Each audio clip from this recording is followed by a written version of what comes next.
Hey there, listeners, it's Ishan. And Shane from the Total Party Thrill podcast. Oh, another actual play show. Nope, because no one wants to hear the two of us in character. Well, which means it must be one of those interview shows. Not at all. We talk about topics that help listeners create and play better RPGs. Oh, right. It's a podcast for game masters and players where we discuss our campaigns in order to inspire yours. Dude, that's literally been our tagline for 3 years. I mean, it doesn't exactly roll off the tongue. How about Total Party Thrill? Get better game. All right, look, the tagline doesn't matter as long as the content is good. Like episode 168 on mind control. Wait, Ishan, did you just force me to say it like that? No, you're thinking of the episode on gaslighting. Oh. We also recap our Eberron and Warhammer 40k home games and review new RPGs and books. And every episode, we build a 5th edition D&D character in the Character Creation Forge. I'm partial to the Sexy Beast, a high charisma druid who's still the party face, even in animal form. All right, I'm sold. Where can I find Total Party Thrill? Well, right here on DSPN, or on Apple Podcasts, Google Play, and Stitcher. Or check us out at www.totalpartythrill.com. This is Tabletop Babble. I'm James Introcaso.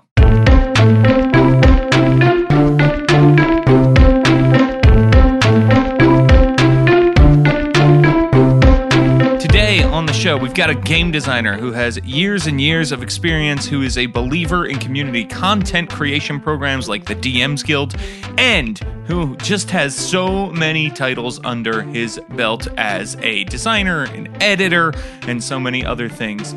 His name is Travis Legge, and here is my interview with him. All right, everybody, now I am here with one of the giants in our tabletop role-playing game community. It's excellent to have you here, Travis. For people who don't know, who are you and what do you do in the world of tabletop games? Thank you very much for having me. It's excellent to be here. My name is Travis Legge. I am a writer and game developer. I have done a lot of work on the Dungeon Masters Guild. I also do a lot of freelance work with Onyx Path Publishing. I am presently the line developer for their 5th edition Fantasy World Scarred Lands, and also do freelance on some of the other game lines. I've worked on Pugmire, done some work in the Mage of the Ascension, and got some stuff coming up in the Trinity Continuum, which is their story path system, their in-house system. And when I'm not doing that, I run games on Twitch, and I do the program coordination for the Onyx Path Twitch channel. So I'm a busy bee. Yeah, you're one of the busiest people in an extremely busy industry, I would say.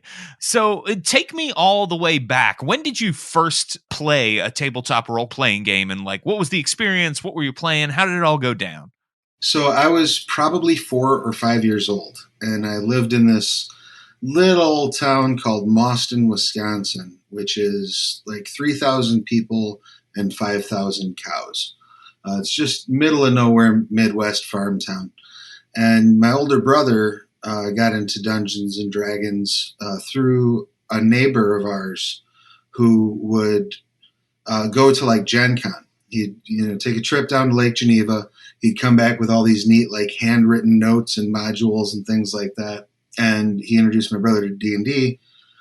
My mother was pretty open-minded given the time frame, because this was height of the Satanic Panic kind of situation. And so she basically decided, well, if the kids are going to play it, I want to be in charge of it so that I can make sure that, there's nothing untoward going on. So my mom was my first DM, and she went out and bought us the Red Box and ran games for us. I got to sit in basically because I was like most little brothers. I just wanted to do what my older brother was doing. I didn't care what it was. But I rapidly fell in love with it. And, we're also talking around the same time that the Dungeons and Dragons cartoon was on.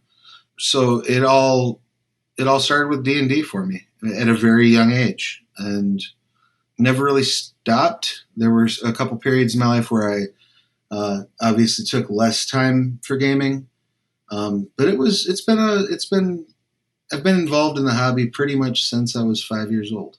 Wow, that is amazing. So, at what point did you make the leap to something that this was a professional career for you? You know, you made the leap from player to getting paid to make role playing game stuff. Well, it was more of a long series of baby steps than a leap right. specifically. So right around, it must have been late 90s probably, whenever third edition came out and the OGL happened. Some friends of mine and I had been discussing the idea of creating this horror game that we were going to call Contagion. And the idea was it was a modern horror role-playing game with some urban fantasy kind of overtones to it.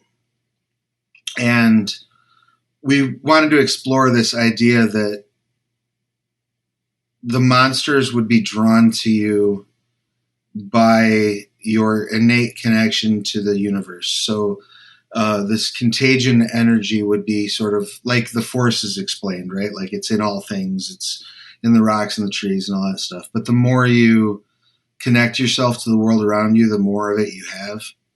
So if you have a large family and you're well regarded as a kind person and many people think highly of you, or if you're a real prick and everybody hates you, but you're known, you would have a higher contagion score than, say, a wallflower who doesn't have any real friends or strong connections to the world, right? And so the monsters were then going to be like drawn to these people that have a high contagion score. And we were playing around with system after system, and you know, some of it was just like, we have this idea, we want to pursue it, and then we discussed, well, can we monetize it, so on and so forth. And right as we were working on all this, and just it was kind of a disaster, the open gaming license came out. And so we all went, well, we can just work this into a D20 game and put it out there. And so we did. We were very early signups. I want to say we were like somewhere in like the first 100 companies or something like that signed up at RPG Now. So we were very early adopters of PDF. I thought it was a terrible idea, and I'm happy to say I was totally wrong about that. But at the time I was like, no, we need to do print books. What are you thinking? And my business partner at the time was like, this is the future. Trust me. I'm like, right on, whatever. So he was right. I was wrong. It panned out pretty well. And so this was probably, we spent a decade working on that game and expanding that line, and then working on other supplemental stuff. I started getting into like other OGL type things, did some Mutants and Masterminds, supplements, things like that. But it was all self-published.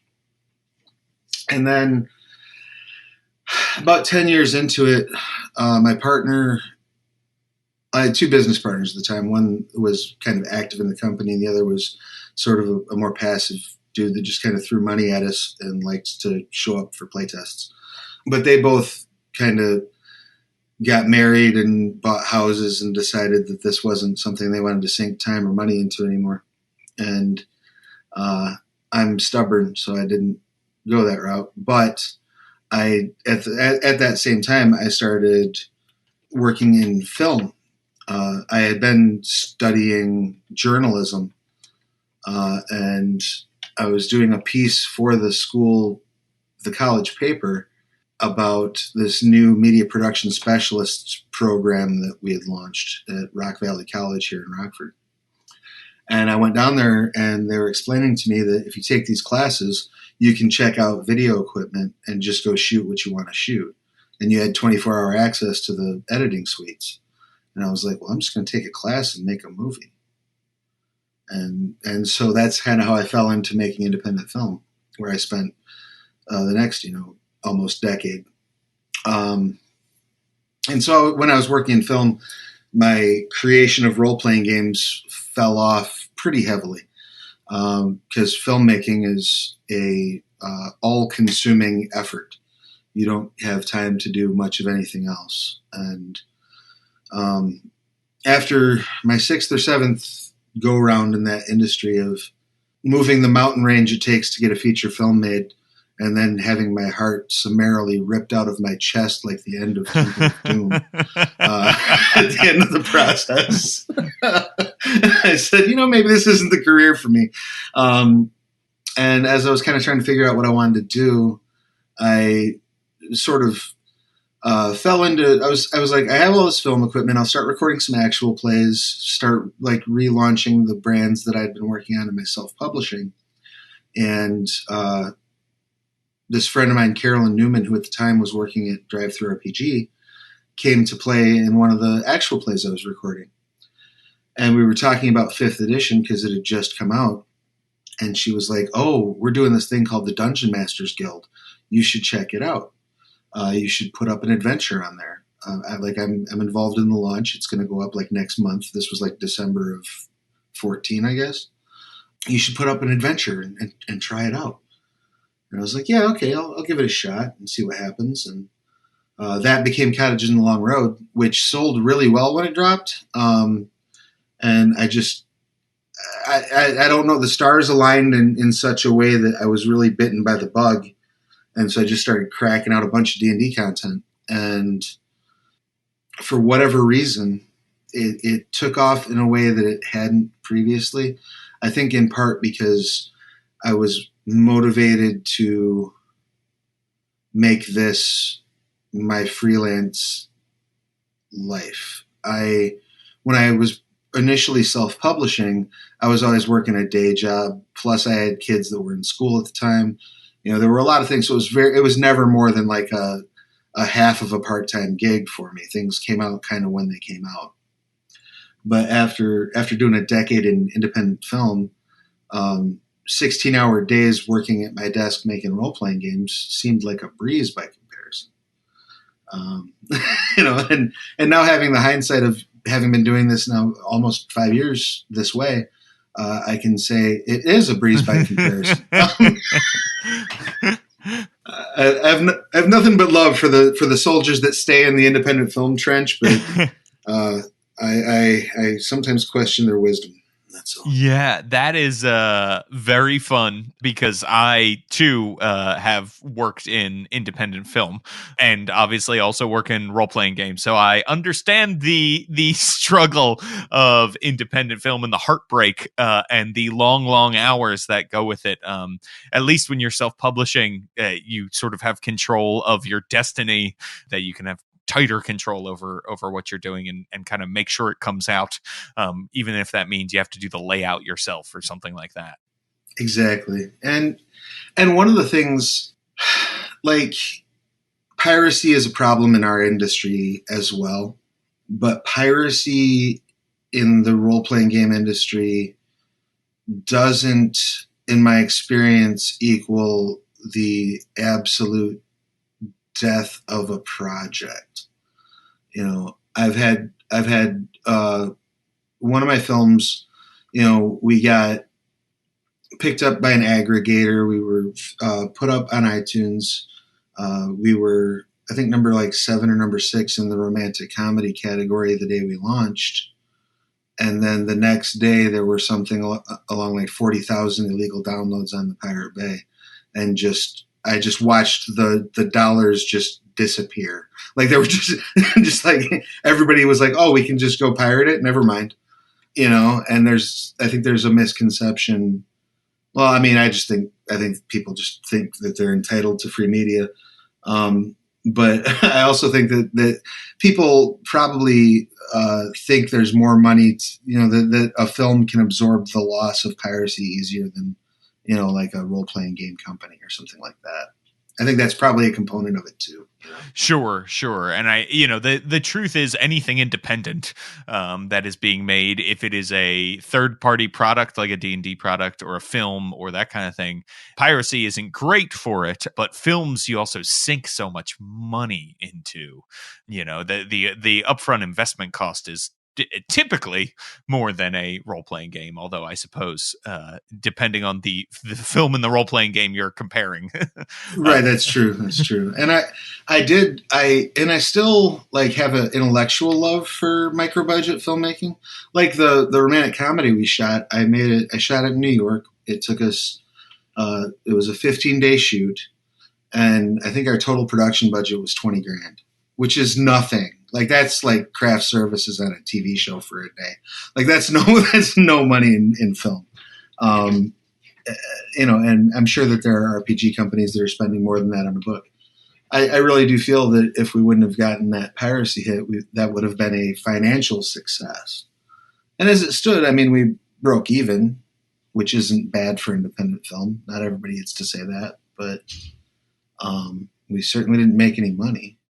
Yeah, it's a lot of work to do to not make money, for sure. So you talked about your work on the DMs Guild, which is sort of how I first really connected with you and saw what you were doing. And since then, you've just been a machine, cranking out content, helping other people with their stuff. How did you end up full time at Onyx Path? Because I have an allergy to saying no, I think is really what it boiled down to. So just a couple quick things, because this is one of the things about our industry where, you know, you get a chance to sort of peel back the curtain a little bit for people. I'm still a freelancer for Onyx Path. There are exactly 4, to the best of my knowledge, full-time employees of that company. And everybody else works freelance, you know. That's a lot for a role-playing game too, company. Yeah. Right? Yeah, they're one of the bigger, number-wise. You know, so I think the reason that I've become so prolific there and been doing so much there is because I haven't said no to a whole lot, and because I've delivered when I've said yes. And I think, I can't speak for every company out there, obviously, but out of the companies I've interacted with, the people at Onyx Path are some of the best people in the business, just overall, like, good folk. And they recognize drive, they recognize reliability, and they're willing to sort of give people a chance to pursue their potential. I was fortunate in that I came in with a few ideas that really gelled well with filling some gaps, maybe in where the presence was, like particularly with the Twitch situation. There was an official channel when I pitched the idea of, you know, bringing this online with actual plays and filling up the schedule with content, but it was really only used for the occasional Kickstarter video and hosting, like, Vampire the Masquerade Bloodlines was really the things they did on Twitch. And just even in doing that, they already had a significant enough follower base that achieving affiliate was basically just a matter of streaming enough hours to do it. So that made it kind of an easy sell. It was a low investment thing for Rich. So, I mean, to a degree, I guess, in a sense, my history with film helped, because I am good at identifying places where I can ask somebody to make a low investment and give them a good idea of what that return might look like. And I can attack that with the level of dedication I would put into making a movie, and something that's a much more achievable, much less Herculean effort. It's a lot, which is not to say that this isn't hard work, because it is, but it's not the same level of logistics. And because of the work I've done on the DMs Guild is really how I got my foot in the door with the Scarred Lands stuff. And that's entirely due to Matt McElroy, who works at Drive-Thru RPG and the OBS suite of sites. So also your DMs Guild, Storytellers Vault. He's one of the high-ups there, but he's also the operations manager at Onyx Path. So he's familiar with what's going on in the DMs Guild scene, and he knows what I can produce and what I'm capable of. So when I was like, after I hounded him at about 4 or 5 conventions about when can you hire me to do some Scarred Land stuff, the opportunity finally clicked with it, and I got in there, and they've liked everything that I've been able to bring to the party so far. So. Yeah, so I want to talk about Scarred Lands because it's become your baby. So what is Scarred Lands for people who don't know? Let's get the word out. So okay, the elevator pitch is take Greek mythology, wrap it up in an issue of Heavy Metal magazine, and slam it into a player's handbook, and you have Scarred Lands. That's a great pitch. Thank you. Yeah, it's this sort of just extra raw, like post-apocalyptic fantasy world where there was a war between the Titans and the gods a century and a half ago. And this war did not happen in some obscure planar realm. This war happened on the ground. If you're playing a member of a long-lived race, you might have fought in this war. You might have stood shoulder to shoulder with a god fighting against a Titan in your youth. If you're playing like a human or another short-lived race, you might even, your grandparents might have fought in this war. And because such powerful forces were being thrown around, the world itself has been scarred and broken by the aftermath of this fight. There's an entire ocean called the Blood Sea because one of the Titans was bound by chains, had their heart ripped out, and was thrown to the bottom of the ocean. And they still are laying there bleeding and flailing against their bonds and filling this ocean with blood. So when you go sail the Blood Sea, you're literally sailing on the blood of a Titan. That's the environment. It's a Man of War cover. It's a Lordy video. It's Guar meets Tomb of Annihilation. It's all that stuff all at once. And so now you have to be like in the aftermath of this, these societies are trying to piece themselves back together and build a new world.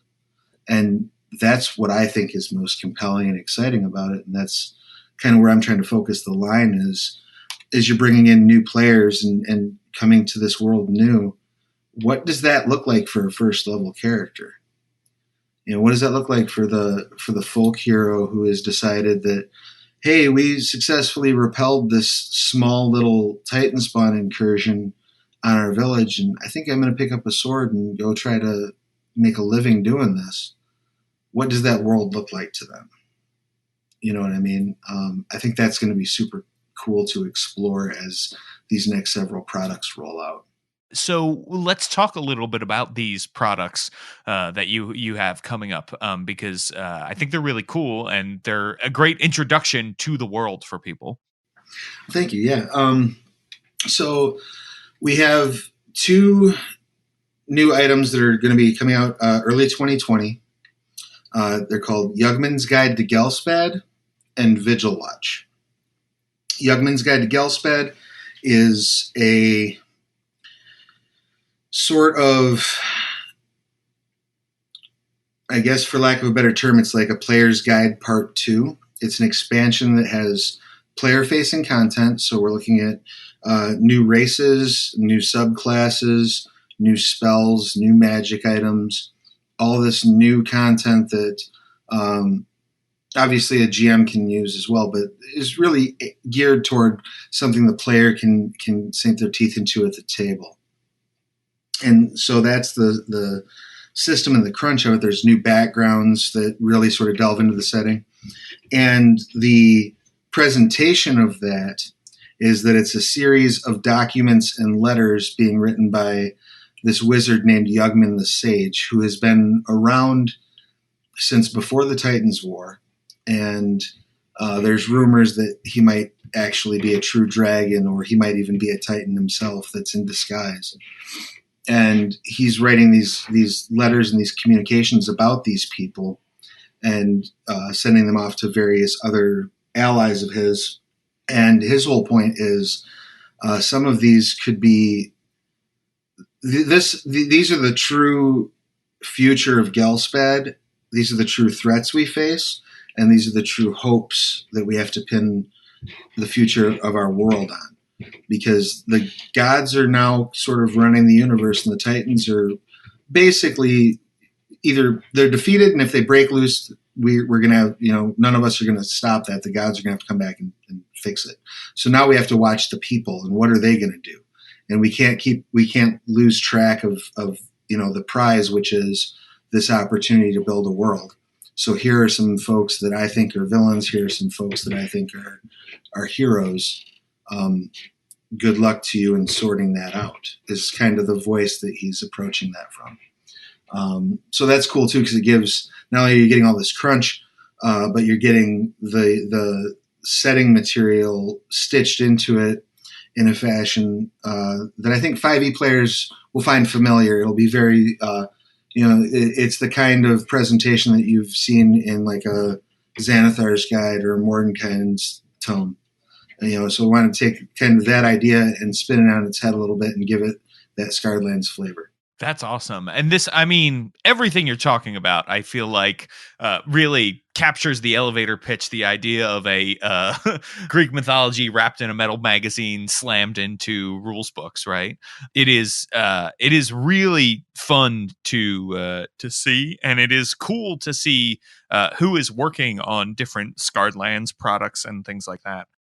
Yeah, we've got an amazing team working on Yugman's and Vigil Watch. I've got another project that we just started. I can't really get into any details about, other than to say that it's, again, like a dream team. And I've gotten a lot of latitude in selecting the writers I'm working with because they know that I know people in the 5e community, and because the people at Onyx Path know how passionate I am about viewing community content as a stepping stone into professional content. So I will reach out to people whose community content work has caught my eye and really try to bring them into the fold. So that's allowed me to just build dream teams for every Scarred Lands book, which has been awesome so far. Hey everybody, just wanted to take a quick break to let you know that this episode of Tabletop Babble is brought to you by Elderwood Academy. Elderwood Academy makes handcrafted game products that are great for any RPG or card game or board game. You should check them out. I'm talking about dice, but I'm also talking about these amazing wood products like spellbooks that have custom inserts and leather outsides that you can use to hold dice, cards, pencils, minis, whatever. I have 2 of them, and they are amazing. They're just so fun. Whenever I bring them to the table, people ask me where I got them. I love to carry my stuff around in them. They're beautiful. They've got them in both big and mini size, so you should check it out. In addition to deck boxes, codex, rolling towers, dice trays that roll up so they look like a scroll, and so much more. Check it out at elderwoodacademy.com/don't-split. That's elderwoodacademy.com/don't-split. Let's get back to the babble. I wanted to talk to you about community content because obviously the DMs Guild has blown up, right? But there are other community content creator programs out there. Are there other places where you are looking besides the DMs Guild for people to work with, and where you also put your own work? Absolutely. So Onyx Path has 3 programs that they run, which is the Sluretian Vault, which gives you access to all of the product identity from Scarred Lands within certain restrictions. And then you're building your stuff using the OGL. Basically, in effect, it's the same deal as the DMs Guild, but it's set in Scarred Lands instead of in Wizards properties. Same thing for Canis Minor, which is the Pugmire community content program.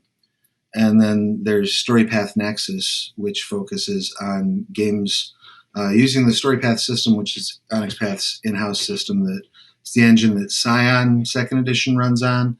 It's the engine that the Trinity Continuum runs on, which just the core rules just came out for that like last week.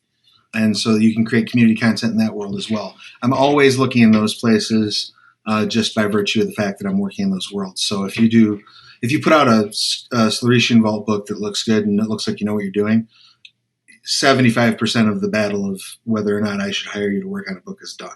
Do you know the system? Do you know the setting? Great, awesome, you're in. So that makes my life a lot easier. And then I've been looking around at some of the other programs that I've had a great deal of interest in, but I have not personally done anything for. which is like Miskatonic. I keep an eye on the Miskatonic. I can't remember the specific name of it. It's Miskatonic Adventurers Guild, maybe. But it's the Call of Cthulhu community content program. Just because great setting, awesome system, pretty easy to write for. So that's something I've looked at when I get a little bit of a lull, maybe doing some creation for. And then the Cortex system, I'm interested in doing some work in their community content program. And there's another one that's slipping my mind. Hero Kids just started a community content program. And I've worked with them under a previous licensing agreement. Same thing with Savage Worlds. I've worked with them under a previous and still have a separate license with them.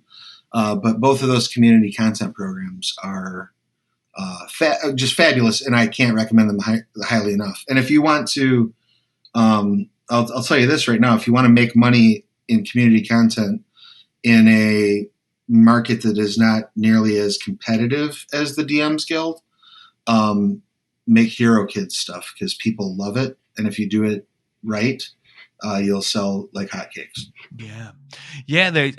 There's so many out there. You know, I know Zweihander has one. Shadow of the Demon Lord.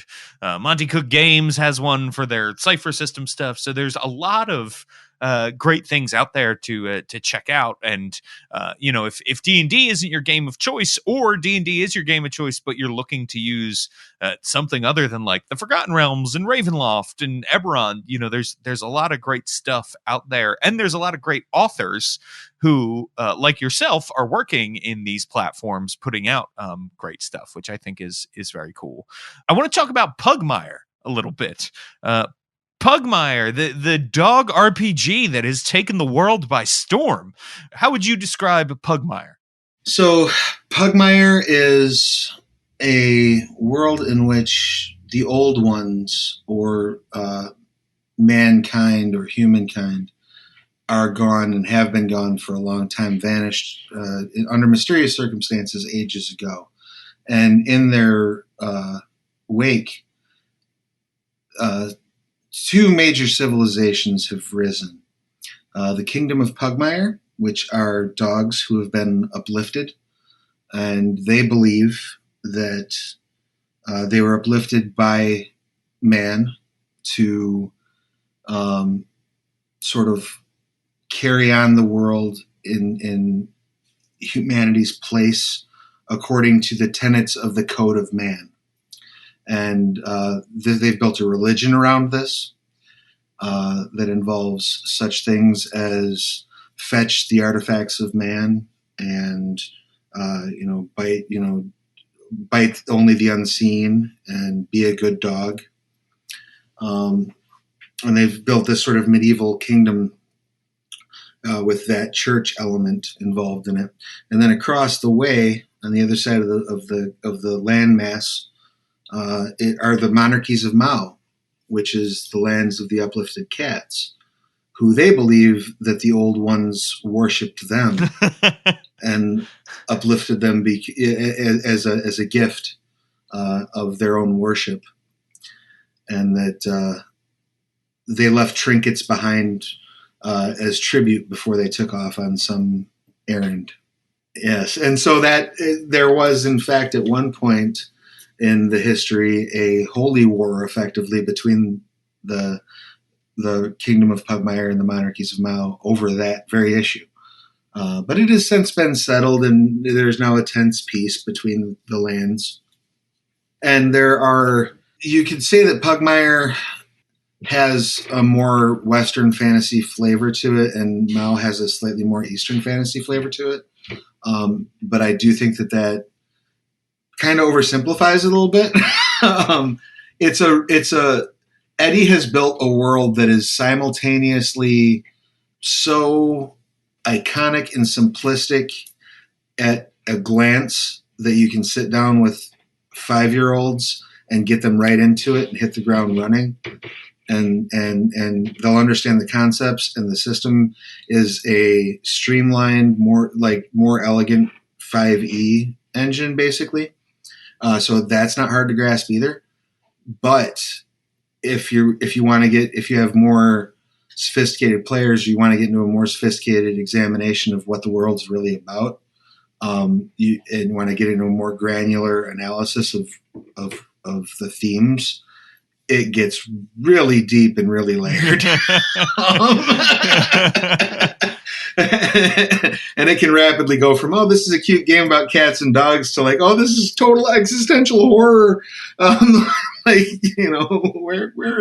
Where are humans, and what does friendship mean? And, it's how do we really interact with our animals? It's really just a masterpiece of world building and game design, and that's all credit to Eddie Webb, who is the owner and ship's steward of Pugmire. I've done some community content for it, and I also had the fortune of working on Pirates of Pugmire, which successfully backed on Kickstarter last year, and it looks like it's probably, I would assume, sometime early to mid this year, going to be available in stores. But that's a guess. We don't do release dates at Onyx Path until they're like, so this Wednesday this is coming out, because so many things can shift. But my educated guess is we'll probably see it sometime in the first half of this coming year. Very cool. Very, very cool. Yeah. Yeah. I love Pugmire. We play it in my house sometimes, and it's great because, I have a dog, and the dog is there, like, kind of looking at all of us while we're playing. And I know she doesn't understand what's going on, but it feels like she does, right?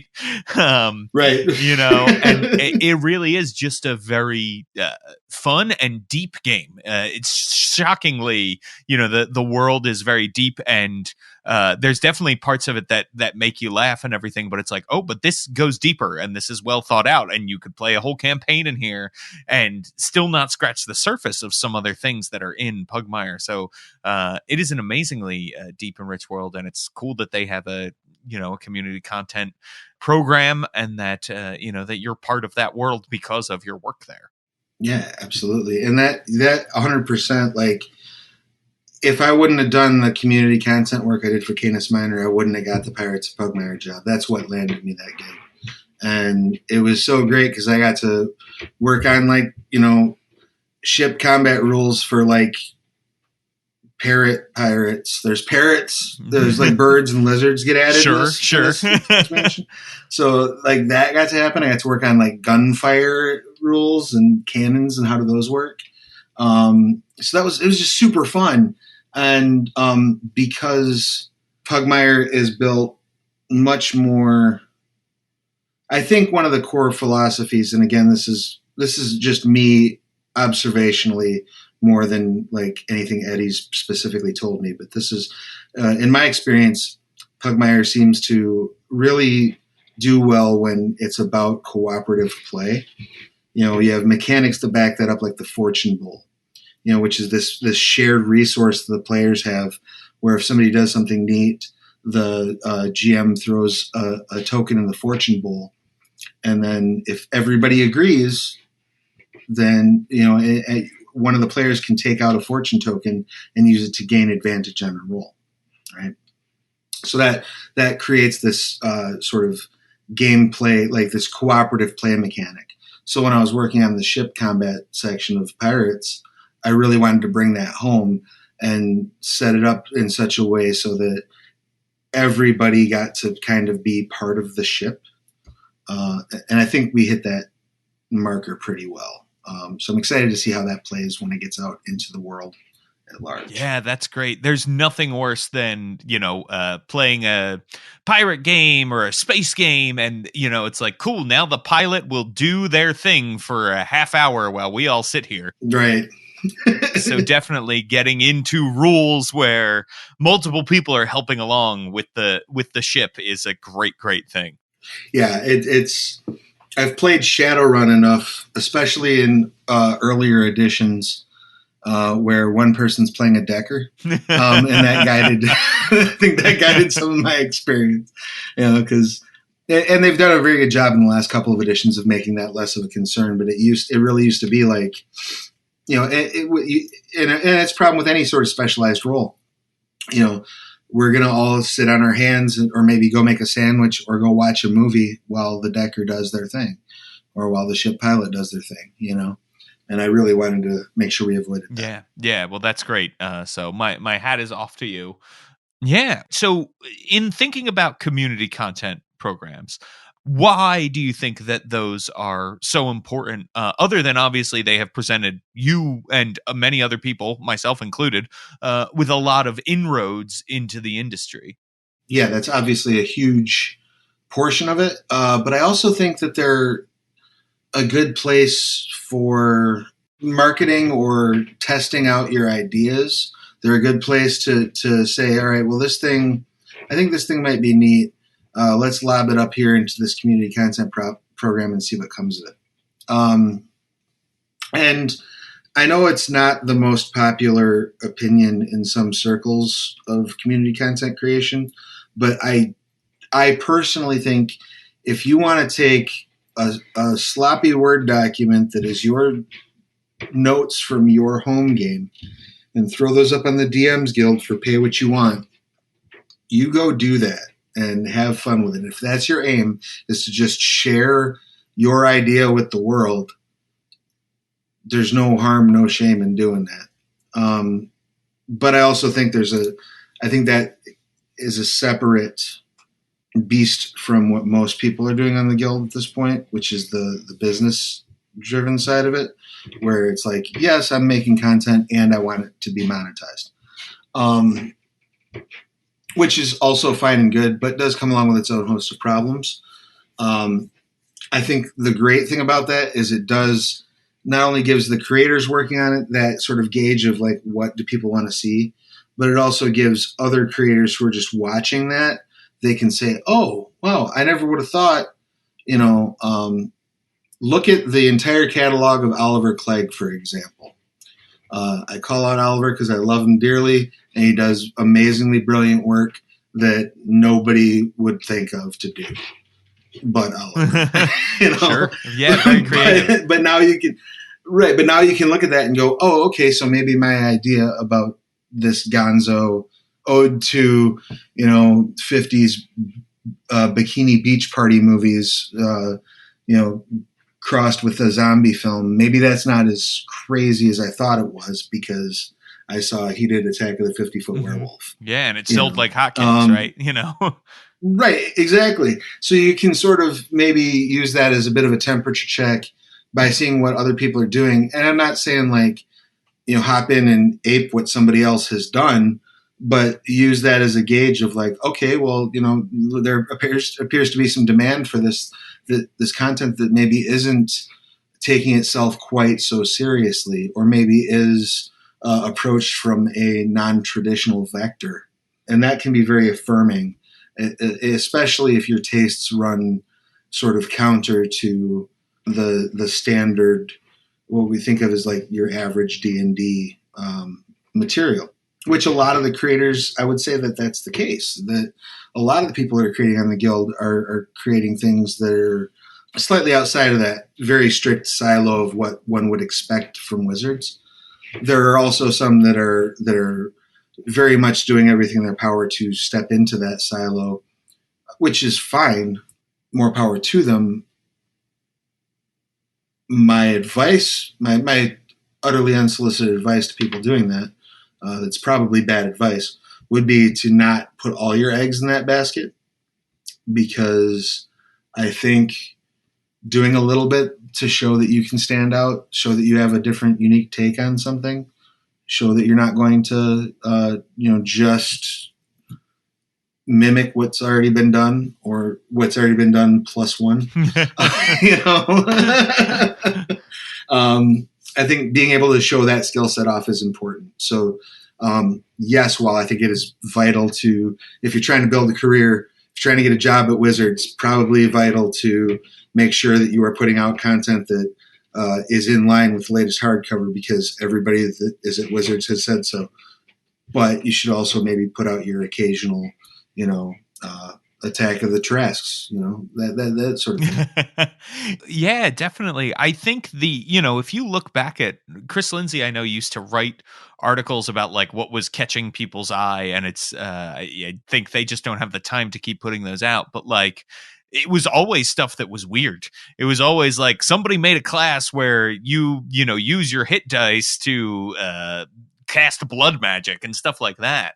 It was never like, here's an add-on for the latest thing, which we do a lot of. I've made a lot of those, and those are great because they do sell well and they do show the format. But I agree with that. I think the most important product, right, is the one you are excited to make.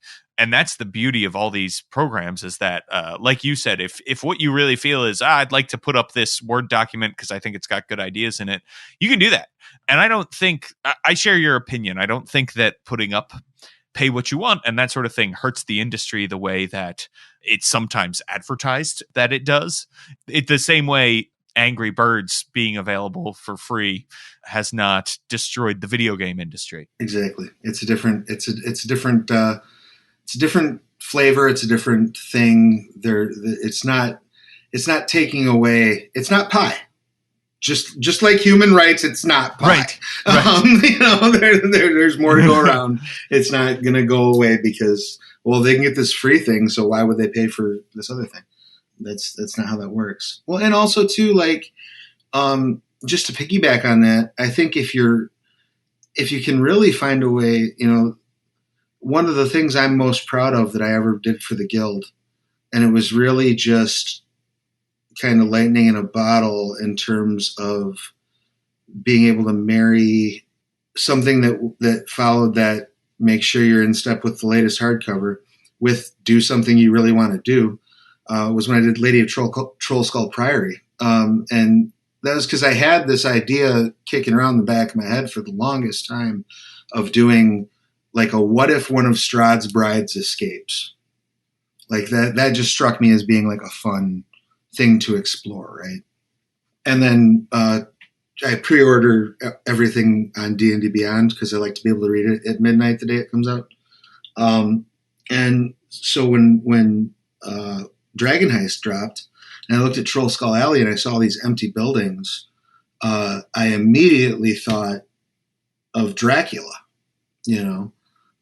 okay, so this bride of Strahd runs off with some of his personal treasure, buys up some land in Troll Skull Alley. All of a sudden now it's foggy and there's rats everywhere, and the creepy goth chick from down the road is inviting you to a dinner party.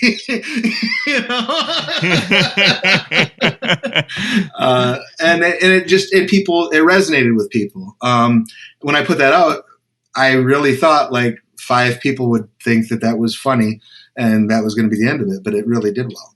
So if you can find a way to like pursue your passion and tie it into what's coming out next, or what the new hotness is, that's gold. That's primo stuff. I totally agree. And it's because, if what you're trying to do is just serve what's coming out and you're not into it, well, why are you even making role-playing games? You got to be into it. The passion's got to carry you through, and it will make your products better. It'll make you care more, and it will give you more attention to that product. Yeah, and there are easier ways to make more money being less miserable doing something else. Correct. Yes, yeah. Because I tell you, I love making games, so it's very rare that I run into a situation in this particular industry where I'm freelancing and I'm miserable while I'm doing it. But when I was doing film, I supplemented my income a lot by doing like advertising freelancing. No offense to anyone listening, including the host who might work in advertising.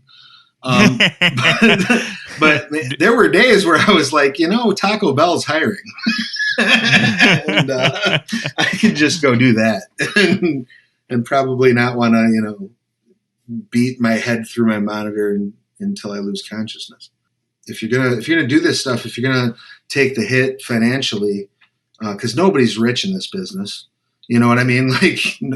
Like Chris Perkins is not sitting in a palatial estate with like, guild adepts like on their knees in front of his chair so he can use them as a footstool, while like, the cast of Critical Role is feeding him grapes. That's not happening. There are no robber barons in role-playing games. And you're not going to get rich here. But didn't Critical Role raise $11 million, and that goes into their pockets and not into the television? That's probably going to cost $14 million and make $8 million. Yeah, exactly. That sounds like the correct math to me. It really does. Yeah. But, people, and that's why it's one of the reasons I'm a big fan of things like, what you're doing with your show and just having these conversations where you get into some of those, like peeling back the curtain and looking at like, realistically, this is what it really costs, and this is what you can realistically expect. And sure, there are exceptions and outliers, but it's very rare that somebody is really raking in a pile of dough. And those that are, you look at a lot of people throwing on like Matt Koval's latest Kickstarter made something like $2 million or whatever for his latest book, but he's paying writers like $0.25 a word. So there goes probably every cent of extra profit he would have made. He's paying his people well, but he had to make $2 million to be able to do it. Like that's the bar. If you're in to make sure that every role-playing game that goes on to Kickstarter makes $2 million, if you're going to make that your life's job, then I can make it my life's job and make sure you get $0.25 a word every time you write. I don't think either one of us has that kind of time or dedication. It's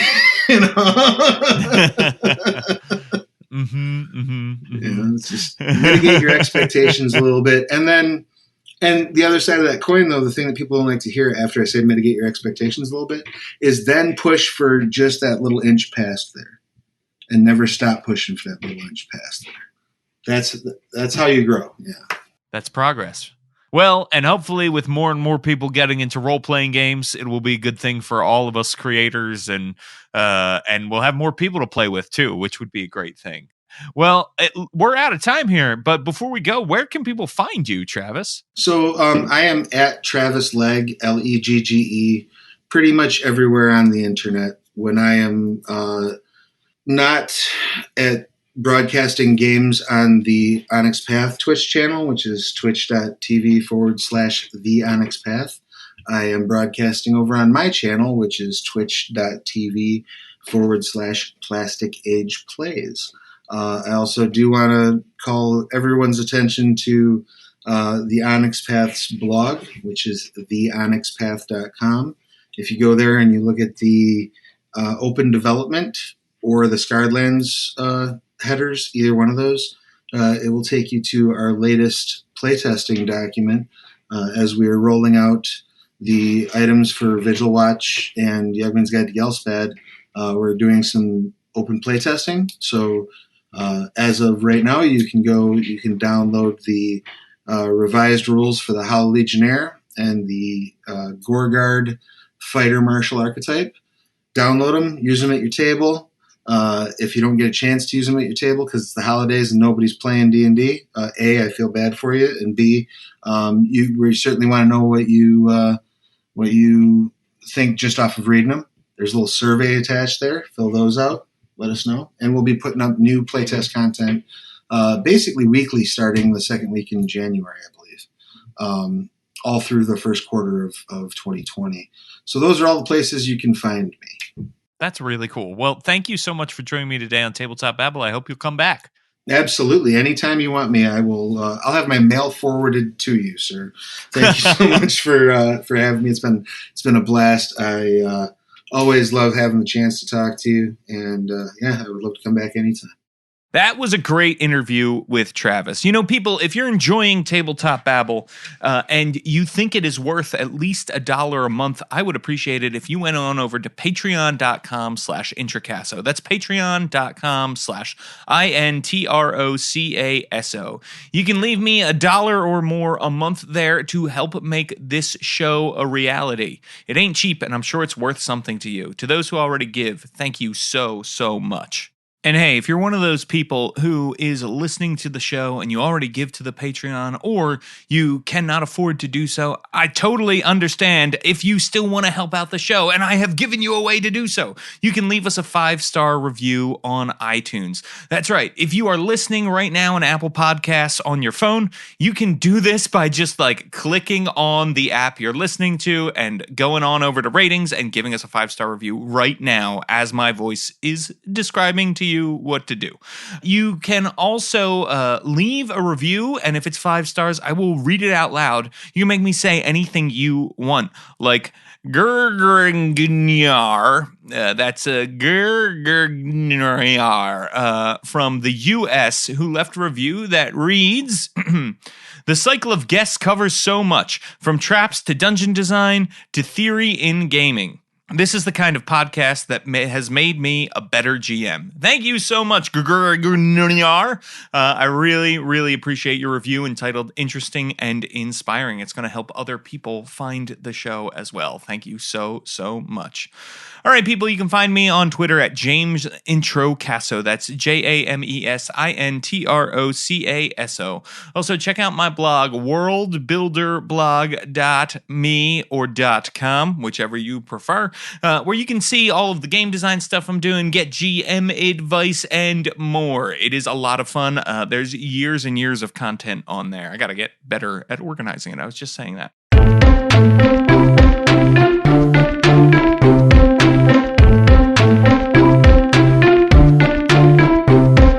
Tabletop Babble is a show on the Don't Split the Podcast Network. Thanks to Rudy Basso for founding it with me. Our theme music, which you're listening to right now, is provided by Battle Bards. Don't forget, RPGs are like sex.